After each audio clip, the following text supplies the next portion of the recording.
that later on the show in this coming week. We will. Tonight, playoff scores and standings, and some champions were crowned. Plus, Amber talks to MSBL top brass Gary D'Ambrisi. That's right.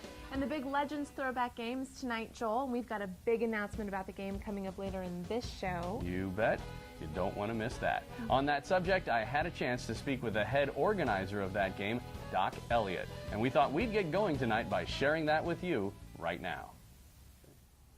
Hi, Joel Becker here with Doc Elliott, the chairman of the Vintage 9 Foundation. And, well, we've got a Legends game coming up here, and we're real excited about it. As are we. Thank you for having us. Well, you know, tell us a little bit about this Legends game. We've talked to the folks a little bit about it to tell them that it's 1880s style baseball and whatnot. But what made you get involved in this kind of an event? Well, I was a former player. And when I finished playing, I wanted to find ways to get into doing charity work and using the game as a vehicle for helping kids.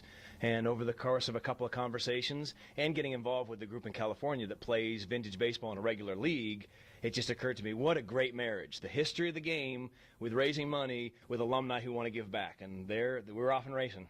Well, you know, this game that people are going to see later on, obviously they can tell by your attire that we have some old-style uniforms, but it's not just simply the uniforms. It's all of the equipment, the bats, the balls, the gloves, and all the rules. Everything from uniforms to rules to the way the umpire calls the game to where the umpire stands is exactly the way it was done 125 years ago. So for people that come out and watch that, what's going to look different to them? And what's going to stick out as this is the way they used to play baseball in the 1880s? Probably the first thing that'll stick out is the gloves. They look like a little gardening glove. They don't have a web, they don't have a pocket, and then they notice the ball stitched very differently, and then the bats. Yeah, we have some right here. You see the balls? They're stitched kind of like an orange or a lemon, and they're actually called lemon peel balls. They're a little bigger, a little softer, and then the gloves, as you can see, the gloves got no pad, it's got no web. These are not the gloves you really want to be fielding hardline drives with, but all of the alumni are going to be giving it a shot. Well, in fact, you know, they almost look like batting gloves, or what would be present-day bat. In fact, some batting gloves actually have more padding than that. They do now, exactly. There's been so much change in the equipment over the years, and, you know, a lot of it for great reasons, and obviously you're going to have evolutionary sport, but that's one of the things we love about doing these games is just for people to see what it used to be like. Well, and the ball here, as you mentioned, much softer. I don't know if a lot of people know this. The rules have gone through a lot of different adaptions, even from back in the 1850s and so on, where at one time you could actually throw the ball at guys trying to run to first. Right. Yeah, so in the 1880s, that rule had dropped where you could throw the ball at the runners. But the rule still existed. You could throw the ball at the hitters. So Bob Welsh and Raleigh Fingers and Dave Stewart, these are big, hard-throwing guys. They can plunk a batter, and that batter doesn't get to first. They can, in fact, plunk him 7 times before he gets to first. So not too many people digging in? No, not too many digging in, and no one wears any batting helmets. But the great thing about the game, and one of the things we like sharing with kids, is there was a gentleman's code of conduct. And people talk about baseball being the gentleman's game, and we get to show people why that really is the case, because even though pitchers could hit batters back then, they rarely did because there was an accepted way you play. And in fact, it goes so far as when there's a close call, if there's a close call at second, like in the World Series, we've had some close calls at second, and everyone gets up in a roar about the umpires. Well, back then what they would do is if the umpire was unsure, the umpire would ask the players, you guys make the call, and it's called a gentleman's call. And so fans will get to see that. The players will actually make calls against themselves because it's the right thing to do. Kind of like they do in tennis now. Yeah, exactly. And like golf. You know, golf we consider to have lots of sportsmanship. Well, baseball used to be that way more so than golf and tennis. And we're going to show people that we really believe it should get back that way. All right. And they generally didn't throw at players unless they were Ty Cobb. Right. And no, and you mentioned actually, I heard that, you know, for example, one of the guys that used to play in games was Gaylord Perry. If a pitcher like Gaylord Perry, does he get to load the ball up? He does. All pitches are legal. So spitballs, trick pitches, even hidden ball tricks, and we're not saying, but a fan might see another item get thrown for a pitch that's not a baseball. Because back then, in fact, trick pitches and doctored balls were encouraged. So that should be really exciting for the fans to get to see, because it's not something that we really get to see anymore. Yeah, and the players love it because they get to play with a different set of rules. And obviously pitchers like Gaylord and Raleigh and so forth, they love taking advantage of these rules too. I imagine so. So then let's get to what the purpose of this game is. In other words, I mean, obviously it's a lot of fun and a lot of education, but it also serves another purpose. Yeah, the Vintage Nine Foundation, in partnership with the Major League Baseball Alumni Association, really has two missions. One is to raise money for kids who can't afford to play baseball. So every cent that's spent out here on a T-shirt or a hot dog or whatever, every cent goes to kids who couldn't play baseball otherwise. The second mission is education. We want to preserve the great traditions and values like the sportsmanship. We want to preserve those, show kids how that's done, and provide an education. So those are the two things we're out here to do, and hopefully we'll get a lot of fans that'll help us in that mission. Well, that sounds like a lot of fun. We appreciate you spending some time with us, and we're looking forward to a great game. Thank you so much. We thank everybody for this community that's been so supportive and welcoming us down here, and our life has been wonderful with all the people like you that help us put on these events. Before I let you go, one quick question. If somebody does want to get involved with this and help out the foundation, how can they do that? Vintage9.org, the numeral 9. So it's vintage9.org. That gives a lot of information on how people can sponsor, how they can play, how they can get in one of these games in the future, or how they can just get a 125-year-old glove to take home with them. All right. Well, we appreciate the time. Thanks. Thank you very much. Thank you. All right. That's Doc Elliott, and I'm Joel Becker.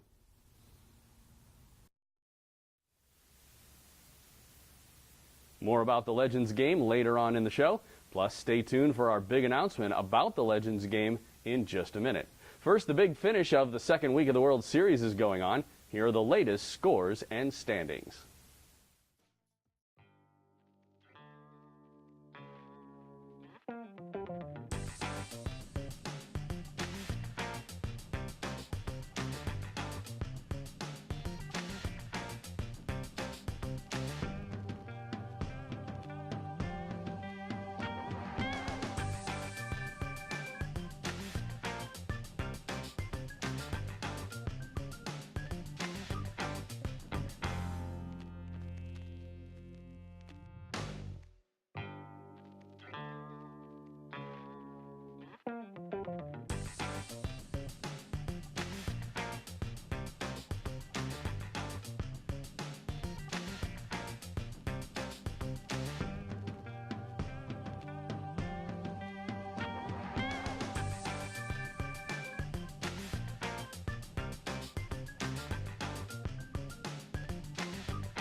Of course, Steve Sigler is the founder and president of the MSBL, and he's usually pretty much the face of the MSBL as well. Today, for those who aren't already familiar, we'd like to introduce you to the man who's second in command. He's Gary D'Ambrisi, and our Amber Boletto was fortunate enough to spend a few minutes with him here at Tempe. Amber Boletto here, standing here with Gary D'Ambrisi. How you doing, Gary? Oh, great. Great. Thank you, Amber. Nice to be here with you. Well, nice to be here with you. It's an honor. You are the co-owner of MSBL. It's very nice to meet you. And this is the first time you've been out here in a long time. What brought you out here to Arizona? Well, I'm so happy to be here, to be back here. The 25th anniversary of the World Series and the celebrations that will surround that is why I came out. I'm glad I had the opportunity and didn't want to miss this occasion. No, absolutely. It's a huge milestone for the league. And you run the Fall Classic in Florida. Could you tell us a little bit about that? Well, that too is a great tournament. It takes place during November. Once this tournament ends, that tournament gets started. It's headquartered in Jupiter, Florida, which is right near West Palm Beach. Mm-hmm. And we use magnificent major league spring training complexes similar to what we have here. Mm-hmm. So we get roughly about anywhere from 120 to 140 teams.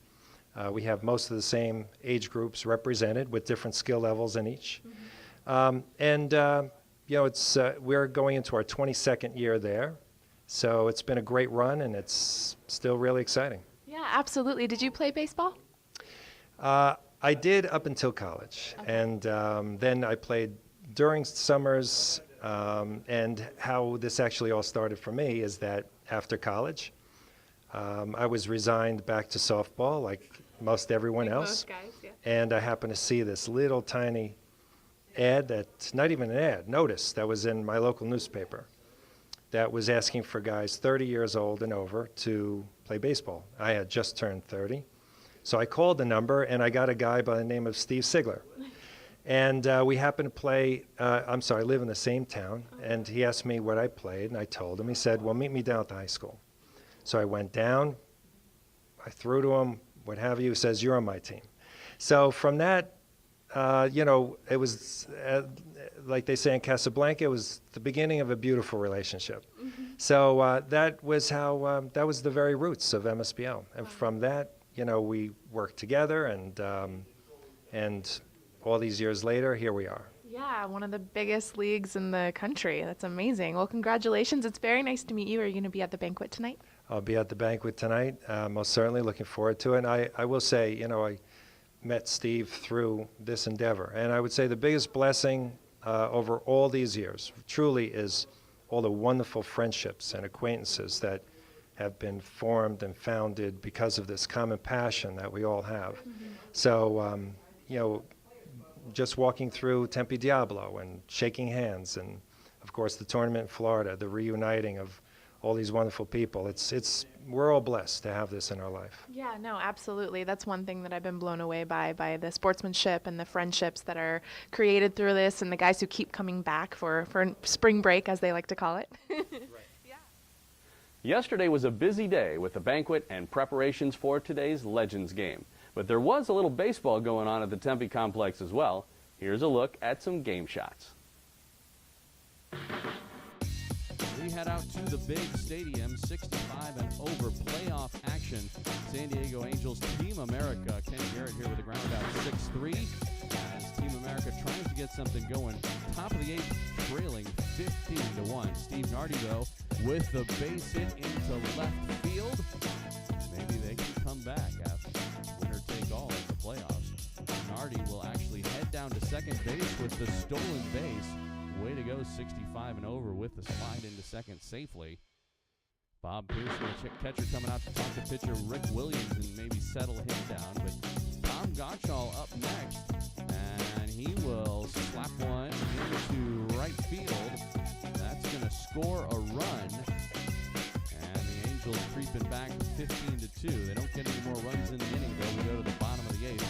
Chuck Primo at the dish, and he will hit one towards second. It's going to go off the second baseman into right field for a base hit. Angels can't afford to give give up any more runs, though, with 2 outs. Alex Castillo, the check swing, they say he went around, tagged out. Angels advance, they win it 16-4. Don't forget, our big announcement about the Legends game is coming up in just a minute. But first, here are the rest of yesterday's scores.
So, Joel, you've been telling everyone all show that you've got some big announcement about the Legends game tonight. Come on, spill. Okay, if you haven't already guessed, we will have live coverage of the Legends game in the form of a live streaming broadcast of the entire game. Really, Joel? So we're going to do the Legends game like we did the other 2 live game webcasts earlier in this week? We will, but that's not even the big announcement. Oh, you're killing me, Smalls. Sorry. Well, we're expecting a very special guest at the game, Mr. October himself, Reggie Jackson. So I could interview Reggie Jackson? You never know. Of course, if you can make it out to Tempe Diablo Stadium for the game and festivities, you absolutely want to do so. This is the sort of thing that you want to see in person, and admission is free to boot. But if you can't make it in person, tune in right here, 7 o'clock p.m. for live streaming coverage of 1880s style baseball, featuring some of the legends of the game. That's right. Be there. All right. Well, that about wraps things up for today's show. We hope you enjoyed the day's events, and we thank you for letting us bring them to you. This has been the MSBL-MABL World Series Daily News Show. I'm Joel Becker. And I'm Amber Boletto. Thanks for watching. We'll see you tomorrow.